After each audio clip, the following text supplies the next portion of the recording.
السلام عليكم ورحمة الله وبركاته، أهلا بكم حلقة جديدة على القناة.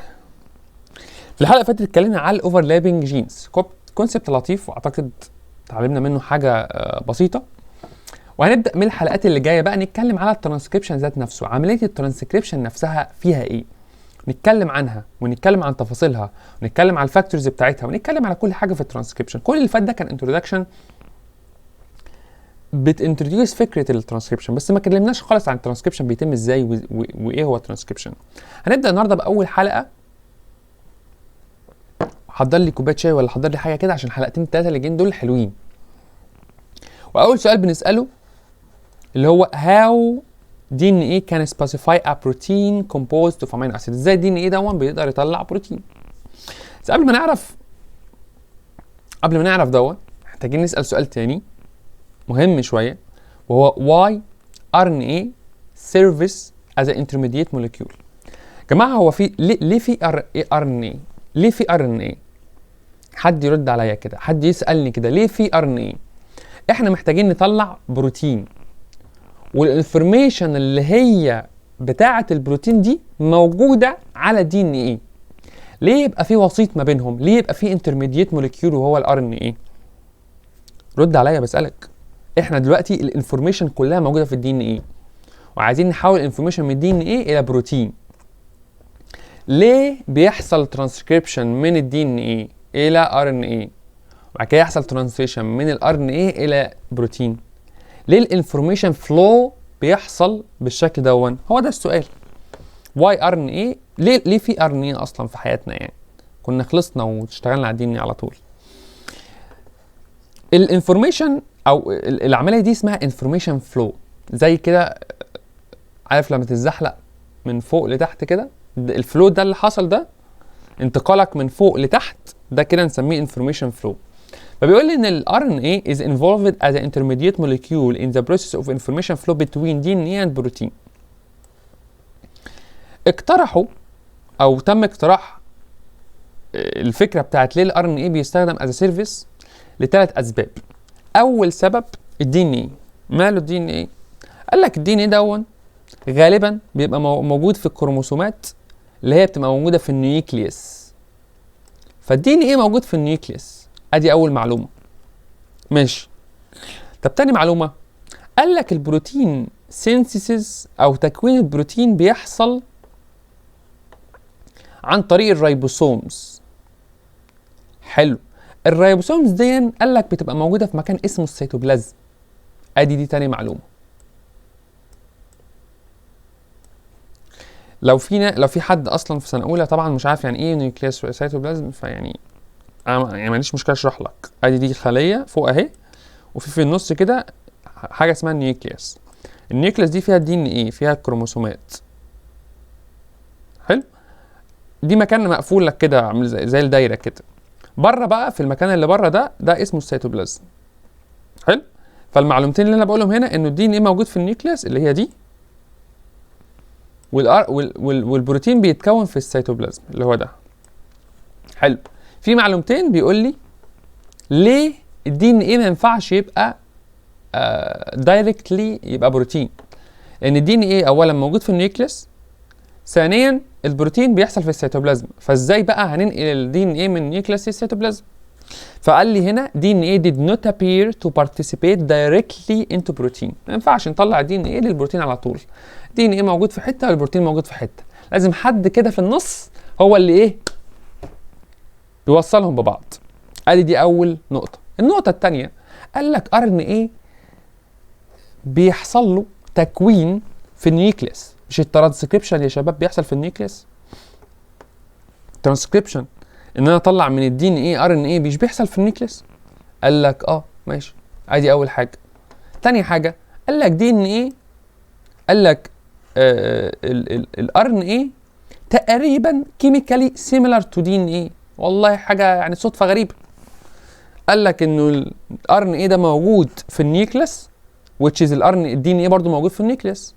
الار ان ايه موجود في النيوكليوس، بيتكون في النيوكليوس، والدي ان ايه موجود في النيوكليوس. ادي اول حاجه. تاني حاجه وسبحان الله ان الار ان ايه كيميكالي سيميلار تو دي ان ايه. صدفه غريبه، سبحانك يا رب. يعني دي تاني نقطه. ده الاتنين شبه بعض، دي ان ايه والار ان ايه شبه بعض، ده الاتنين موجودين في نفس المكان. طب ليه الار ان ايه انترميديت موليكيول والدي ان ايه لا؟ النقطه الثالثه هتفسر لنا بقى. قال لك الار ان ايه عنده قدره على المايجريشن تو سيتوبلازم. اللهم صل على النبي. الار ان ايه عنده القدره ان هو يتحرك، الدي ان ايه كسول قاعد في النيوكليوس ما بيتحركش ما بيطلعش بره.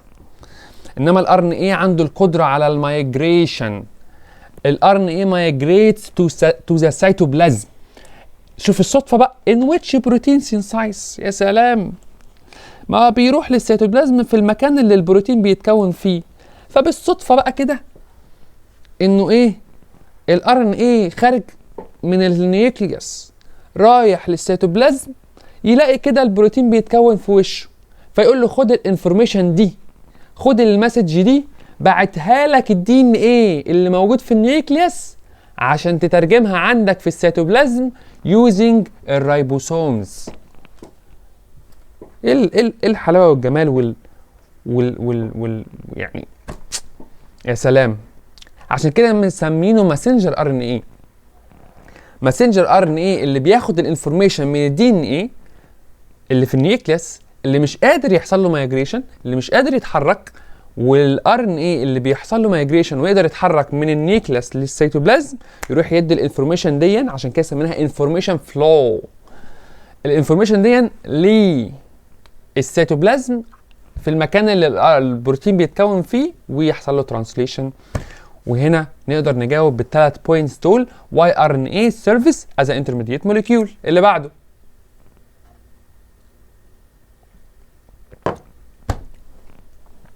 RNA polymerase directs RNA synthesis.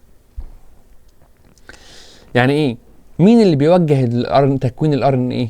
مين اللي بيعمل تكوين للار ان ايه؟ مين بيعمل تكوين الار ان ايه؟ حاجه اسمها ار ان ايه بوليمريز. واحد يقول لي ايوه يا محمد احنا خدنا دون قبل كده. اقول له لا، التاني كان اسمه دي ان ايه بوليمريز، كان بنستخدمه في عمليه الدي ان ايه ريبليكيشن، انما ده اسمه ار ان ايه بوليمريز. اول حاجه الار ان ايه بوليمريز دون يقدر،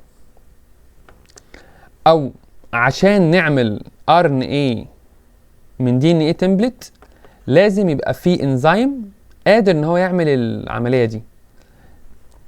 الانزيم دون اسمه ار ان ايه بوليمريز. اكتشفناه ازاي؟ في سنه 1959 واحد اسمه سامويل discovered molecule in rat liver في الليفر بتاع الرات، وسمى الانزيم دون اسمه ار ان ايه بوليمريز. الار ان ايه بوليمريز دون زي ما انت قلت لي في الاول، قلت لي محمد احنا خدنا، لا التاني اسمه دي ان ايه بوليمريز. الدي ان ايه بوليمريز والار ان ايه بوليمريز طالما هم اسمهم زي بعض يبقى غالبا الفانكشن بتاعتهم شبه بعض، وغالبا احتياجاتهم شبه بعض. بس في فرقين بساط جدا هما اللي بيخلوا الدي ان ايه بوليمريز دي ان ايه بوليمريز والار ان ايه بوليمريز ار ان ايه بوليمريز. ايه الفرق ما بين الدي ان ايه بوليمريز والار ان ايه بوليمريز؟ هما الاثنين تقريبا زي ما قلنا كده تقريبا general substrate requirement as DNA polymerase تقريبا، بس في فرقين. اول فرق رقم واحد كده تمام، انه الار ان اي بوليمريز السبستريت بتاعته لازم تبقى محتويه على سكر. احنا السبستريت اللي هي الجانا بي نيوكليوتايد، فاي نيوكليوتايد بتبقى محتويه على سكر. السكر اللي موجود او اللي بيحتاجه الار ان اي بوليمريز هو سكر الرايبوز. ادي ده اول فرق. بينما السكر اللي بيحتاجه الدي ان اي بوليمريز هو الديوكسي رايبوز، لان اسمه ديوكسي رايبونيوكليوتايد اسيد. ادي ده اول فرق ما بينهم. اول فرق في نوع السكر، السبستريت النيوكليوتايد اللي هيتكون منها الار ان اي بتحتوي على سكر رايبوز، ولكن النيوكليوتايد اللي بيتكون منها دي ان ايه بتحتوي على سكر ديوكسي رايبوز. اي ده اول فرق ما بين الاحتياجات بتاعه الار ان اي بوليمريز والدي ان اي بوليمريز. طب تاني فرق يا محمد، قال لي unlike DNA polymerase no primer is required to initiate the synthesis. مش محتاجين برايمر يا باشا. نرجع نفتكر الحلقات بتاعت الشابتر بتاعت الدي ان اي بوليمريز. قال لك عشان تشتغل الدي ان اي بوليمريز محتاج كذا حاجه، اولهم حاجه اسمها برايمر، اسمها ار ان اي برايمر لو تفتكروا بقى. برايمر عشان ينيشيت الريبليكيشن. قال لك ده الار ان اي بوليمريز مش محتاج البرايمر دوت. امال الار ان اي بوليمريز محتاج ايه عشان يبدا؟ هقول لك الحلقه الجايه. اللي بعده، اللي جاي هو انترودكشن للحلقه اللي جايه ان شاء الله. هنانتروديوس الحلقه اللي جايه وبعد كده نخش في الحلقه اللي جايه بقى ايه، يعني هيبقى ضرب نار. بروموتور، تمبلت بيندنج اند اس سب يونت. واحده واحده. السلايد دي مهمه جدا والكلمتين المكتوبين دول مهمه جدا. تخيل معايا كده ان احنا معانا جزء من الدي ان ايه، الجزء المعوق اللي انا برسمه كل مره ده. تخيل معايا لو عايزين نعمل ترانسكريبشن، والانفورميشن دي مهمه جدا يا شباب. لما عرفتها وانا في سنه اولى كليه تقريبا او في سنه ثانيه كليه اتفاجئت منها جدا، يعني 3 4 سنين كده ولا حاجه. لو انا عايز اعمل ترانسكريبشن هروح صح كده على الدي ان ايه، يمسك الار ان اي بوليمريز في التو تمبلتس دول ويبدا يعمل ترانسكريبشن، صح؟ لا مش صح. قال لك عمليه الترانسكريبشن تحدث لاحد شريطي الدي ان اي، يعني يا اما ده يا اما ده. ليه يا محمد؟ مش الاتنين مكملين لبعض والاتنين يحتوي على نفس الانفورميشن؟ لا. ليه يا محمد؟ مش الاتنين مكملين على بعض والاتنين نفس الجين؟ لا. ليه يا محمد؟ مش لو عملنا دون زي دون والاتنين مكملين لبعض؟ لا. عملية الترانسكريبشن تحدث only one of two strands of DNA double helix. يعني ايه؟ يعني المعلومات اللي على الشريط دون غير المعلومات الوراثية اللي على الشريط دون. الجينات اللي موجودة على الشريط دون غير الجينات الوراثية اللي موجودة على الشريط دون. ايه ده؟ مش هم دبل هيليكس؟ مش هم complementary to each other؟ ايوه، بس الانفورميشن اللي موجودة على كل شريط مختلفة، وعملية الترانسكريبشن تحدث على احد شريطي الدي ان ايه وليس كليهما. دي معلومة جديدة انا اول مرة اسمعها. سبحان الله. امسح. Transcription result in synthesis of a single strand RNA molecule. إذا لما بيحصل transcription بيحصل transcription single strand RNA molecule complementary to a region along only one of two strands of DNA molecules. فهمناها، واعتقد المعلومة دي هتفضل في ذهنك طول حياتك، لازم تفضل في ذهنك، لأن المعلومات اللي على كل شريط مختلفة عن المعلومات اللي الشريط التاني، الجينات اللي موجودة على كل شريط مختلفة عن الجينات اللي موجودة على الشريط التاني. لما بنتكلم على transcription او discussing the transcription، ال DNA strand اللي هو بيستخدم as a template for RNA polymerase بنسميه template strand. يبقى احنا قدامنا شريطين كده من ال DNA، وجه الترانسكريبشن او transcription حصل هنا، ده بنسميه template strand، والتاني اللي هو ده بنسميه كودينج ستراند. خلاص؟ مجرد بس بنديك مسميات يعني.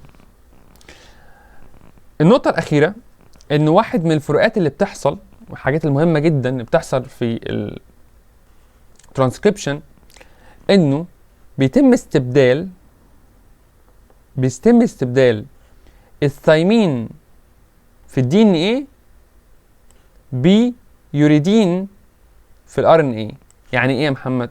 يعني لو افترضنا ان ده شريط دي ان ايه A T C G A T، حلو؟ ده لما هيجي يتعمل له ترانسكريبشن ال A مش هتبقى T لان المكمل بتاع ال A هو التي، لا هتبقى U، والتي هتبقى A يعني ده المكمل بتاعها، والسي هتبقى G، والجي هتبقى C، والاي مش هتبقى تي هتبقى يو، والتي هتبقى اي. اذا الار ان ايه ما فيهوش ثايميدين بس فيه يوريدين، ولما هنيجي نعمل ترانسكريبشن هيتعمل بالمنظر ده. اللي بعده والمهم بقى، نختم الحلقه باهم منطقه واهم حاجه في الحلقه. ازاي الترانسكريبشن بيحصل؟ اولا the initial step of transcription بنسميها التمبلت بيندنج. ليه تمبلت بيندنج؟ لان انا عندي هنا لو بصيت على اليمين كده هتلاقي انه الترانسكريبشن كومبوننتس اللي هو عباره عن الدي ان اي الار ان اي بوليمريز اهو، الار ان اي بوليمريز اهو، ده الانزيم. حلو، الانزيم ده عشان يبدا يشتغل لازم يحصل له بيندنج في جزء من الدي ان اي.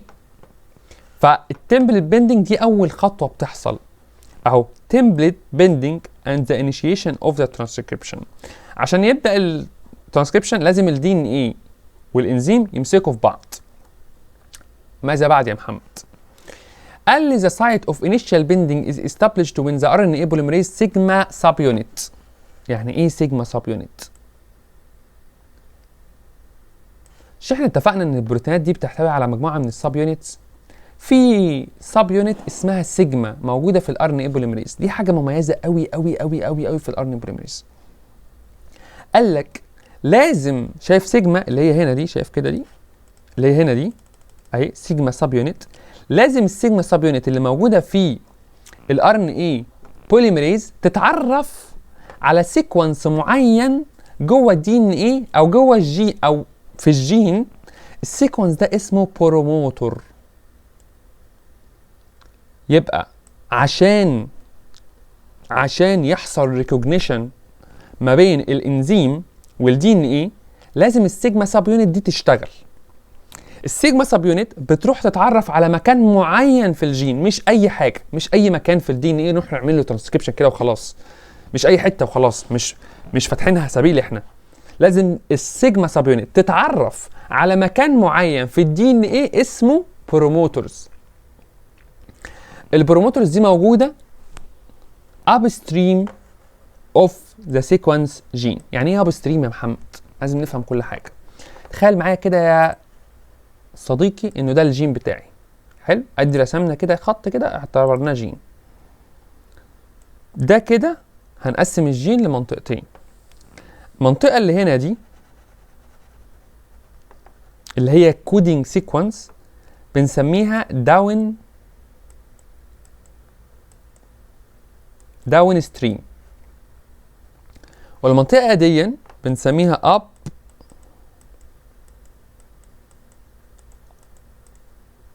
اب ستريم. تخيل معايا دي الحته دي قبل الجين، قبل الكودين سيكونس، قبل المنطقه اللي هتعملها ترانسكريبشن. الخط اللي انا رسمته ده بيفصل ما بين المنطقه اللي هتعملها ترانسكريبشن اللي هي الحته دي والمنطقه اللي هي مش هتعملها ترانسكريبشن. المنطقه دي احنا محتاجينها في الجين، بيبقى فيها البروموتور. اذا البروموتور موجود اب ستريم هنا كده. حلو، فاللي بيحصل ايه؟ سوبر سيمبل. السيجما سب يونت تيجي تتعرف على بروموتور اريا اب ستريم اهو، اب ستريم فروم ذا كودينج سيكونس. بيجي الانزيم يقوم ماسك هنا في المكان اللي انا علمت عليه بالاخضر ده، ومجرد ما يمسك هنا بعد كده يبدا عمليه الترانسكريبشن للمنطقه دي اللي هي الداون ستريم دي. فهمنا يعني ايه اب ستريم، يعني ايه داون ستريم؟ اب ستريم المنطقه اللي فيها البروموتور، اب ستريم المنطقه اللي السيجما سب يونت بتتعرف عليها في الجين، داون ستريم هي المنطقه اللي بيبدا يتعمل فيها عمليه الترانسكريبشن. اذا عمليه الاب ستريم هي الريكوجنيشن بتاعه الجين، عمليه بتعرف مكان بيعرف الجين اسمه البروموتور. مكان قبل الجين بسيكه كده، قبل الجين بحته اسمه البروموتور، بنسميها اب ستريم. داون ستريم اللي هو منطقه الكودينج سيكونس. ادي دي نقطه تانية. اللي بيحصل زي ما انا لسه شارح من شويه انه الهولو انزيم بيكسبلور الدي ان ايه لحد ما يلاقي البروموتور ريجن. البروموتور ريجن غالبا بتبقى 60 نيوكليوتايد، تمام؟ وغالبا 40 من ال 60 نيوكليوتايد دول بيكون اب ستريم فروم ذا انيشال ترانسكريبت، زي اللي احنا شارحينه دلوقتي من شويه اهو. تاني قسم ده اب ستريم داون ستريم، دي تقريبا بتبقى 60 نيوكليوتايد، بيبقى فيها البروموتور بتتعرف عليها السيجما سب يونت، بيمسك فيها الانزيم وبعد كده يبدا يعمل ترانسكريبشن للداون ستريم اريا. finally once this occurs، بمجرد ما ده يحصل، بمجرد ما يبدا الانزيم يمسك في الاب ستريم اريا في البروموتور، يحصل ان الدينيتوريشن unwound الدي ان ايه اللي هو كان دبل ستراند يبدا يفتح زي ما احنا شايفين هنا كده. احنا شايفين هنا الدي ان ايه فتح ازاي. الاول كانت مقفوله اهي اهي، اتفتحت. بمجرد ما الانزيم يمسك في البروموتور يبدا الدي ان ايه يخلي المنطقه بتاعه الترانسكريبشن accessible for the enzyme. ولو نلاحظ كده نلاقي ان الانزيم شغال على تمبلت واحد بس او شريط واحد من الدي ان ايه، يبدا يعمل عمليه الترانسكريبشن ويقوم مطلع لي الار ان ايه اللي هو موجود عندنا بالمنظر دون. بمجرد ما ده بيحصل يحصل ديساسوشيشن للسيجما سب يونت وتروح تشوف شغلها في مكان تاني. وغالبا دي اخر سلايد معانا. هنا انا بس بوريكم العمليه، بوريكم البروتين ماسك في الدي ان ايه ويعمل الترانسكريبشن وبيطلع ار ان ايه. والسلايد الاخيره اللي انا بس بوريكم بشرح لكم فيها تاني فكره الاب ستريم والداون ستريم، وبوريكم فيها فكره البروموتور واهميه البروموتور. ادي اهو الترانسكريبشن ستارت سايت اهو، منطقه قبله اسمها اب ستريم بيبقى فيها البروموتور ريجن، تمام. وبيبدا الترانسكريبشن عند الترانسكريبشن سايت، والترانسكريبشن سايت ده احنا بنسميه بوزيتيف 1 لان ده هيبقى اول بوينت، اول نيوكليوتايد هيحصل لها ترانسكريبشن بنسميها بوزيتيف. طب اللي قبله يا محمد بنسميه نيجاتيف. بمعنى لو افترضنا كده ان الطول بتاع الموليكيول دون نوقف هنا كده مثلا، الطول بتاع البروموتور 60 فبنسميه ماينس 60، تفضل ماشي ماينس 59، كمل ماينس 49، ماينس 1. واول ما يوصل هنا، اول ما يوصل هنا كده في الاريا دي اللي هو هيبدا يحصل ترانسكريبشن عندها، دي بين اول نيوكليوتايد اسمها ماينس 1 بوزيتيف 1، لان بيوضح هنا دي المنطقه اللي هتعمل لها ترانسكريبشن فبنسميها بوزيتيف 1. المنطقه اللي قبلها البروموتور بنسميها ماينس، ايا كان بقى عدد النيوكليوتايد بتاعه البروموتور بنسميها ماينس لحد عدد النيوكليوتايد بتاعه البروموتور. The interaction of promoter with the RNA polymerase متعلق بالefficiency of transcription. ده مهم جدا. العلاقة ما بين البروموتور وما بين الار ان اي بوليمريز يا جماعة مهمة جدا، ونتكلم عنها في الحلقة اللي جاية في ال3 بوينتس اللي هنتكلم عنهم في الحلقة اللي جاية. ارتباط البروموتور بالار ان اي بوليمريز هو اللي هيخلي عملية الترانسكريبشن تبدأ. إذا الارتباط ده مش efficient عمليه الترانسكريبشن مش هتتم بشكل افيشنت. لو الارتباط، اسمع بقى الحته دي عشان دي موضوع من موضوعات الحلقه الجايه. لو الارتباط ده مش سريع عمليه الترانسكريبشن مش تبقى سريعه، وبالتالي عمليه الاكسبريشن هتبقى ابطا، وبالتالي عدد الترانسكريبتس هتبقى اقل. واخد بالك الريليشن شيب دي. النقطه الاخيره انه مجرد ارتباط البوليمريز ب البوليمريز بالبروموتور هو بنسميها مصطلح جميل قوي the heart of the future discussion اللي احنا هنتكلم عنه في النيكست شابترز، منها الشابتر بتاع ترانسليشن والشابتر بتاع الريجوليشن. بس عايز اقول لك مصطلح مهم جدا. انا كده خلصت الحلقه والله ما في اي سلايدز ثانيه، والله ما في اي سلايدز ثانيه. عايز بس اديك مصطلح، يعني عايز اقسم لك الجين بعد ما خلصنا الحلقه وفهمنا بقى. عايز اقسم لك الجين، معلش ركز معايا. الصوره دي جميله وعايز اقسم لك فيها الجين عشان نفهم بس. فهمنا يعني ايه اب ستريم وداون ستريم وما اعرفش ايه بتاع. ادي المنطقه دي كده اسمها اب ستريم الجين، دي منطقه بتبقى قبل الجين. المنطقه دي عدد النيوكليوتايد بتاعتها بتتحسب بالماينس، ماينس 60 ماينس 59 ماينس ماينس ماينس ماينس لحد ما نوصل هنا اهو تبقى بوزيتيف 1، والمنطقه دي كلها بنسميها داون ستريم لحد ما نوصل لنهايه الجين. في نهايه الجين في حاجه اسمها الترمينيتور، ده اللي بيتحكم في انتهاء الترانسكريبشن. يبقى البروموتور هو اللي بيتحكم في بدء الترانسكريبشن، والترمينيتور هو اللي بيتحكم في انتهاء الترانسكريبشن، وفي النص في الترانسكريبشن يونت اللي هو المنطقه اللي هيتعمل لها ترانسكريبشن، اللي بتبدا عند بوزيتيف 1 لحد ما ينتهي الجين. والتحت دون برضو بيوضح لي انه بدايه الترانسكريبشن اهو بوزيتيف 1 وقبلها ماينس 1 ماينس 2 ماينس 3 ماينس 4 ماينس 5 ماينس 6 ماينس 7 لحد ماينس ايا كان العدد. واخر جمله هخلصها فيها الحلقه ان البروموتور والترمينيتور يطلق عليهم سيس اكتين اليمنتس. بس ده مصطلح عايزك تعرفه، مش عايز اكتر من كده. سيس اكتين اليمنتس، تروح اقرا عنه في جوجل، بس اقرا يعني ايه سيس اكتين اليمنتس وشوف هينطبق عليهم الترمينيتور والبروموتور ولا لا. البروموتور بيبدا الترانسكريبت، الترمينيتور بينهي الترانسكريبت، والاثنين يطلق عليهم سيس اكتين اليمنتس. في الحلقه اللي جايه هنتكلم على 3 points affects the transcription. شكرا، اشوفكم الحلقه الجايه، اتمنى ما اكونش طولت عليكم، والسلام عليكم.